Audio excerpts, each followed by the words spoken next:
আসসালামু আলাইকুম। ঢাকা শহরের যান্ত্রিকতার মাঝে আমরা সবাই একটু শান্তি খুঁজি।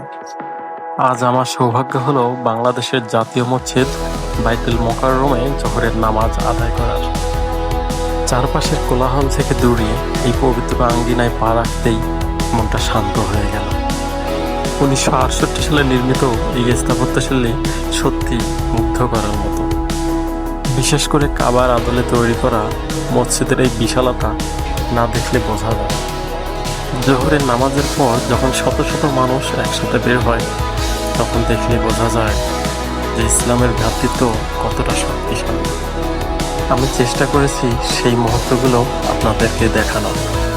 দেখুন, চারপাশের পরিবেশটা সত্যি মুগ্ধ করার মতো। নামাজ শেষে বাইতুল মুকাররমের চারপাশটা দেখলাম অন্যরকম এক চাঞ্চল্যে ভরা।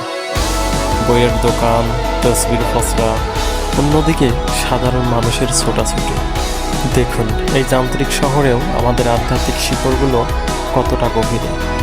আপনারা যারা ঢাকা বা তার আশেপাশে থেকে আসেন, সুযোগ পেলেই এই পবিত্র স্থানে কিছুক্ষণ সময় কাটাবেন। সবাই ভালো থাকবেন। আল্লাহ হাফেজ।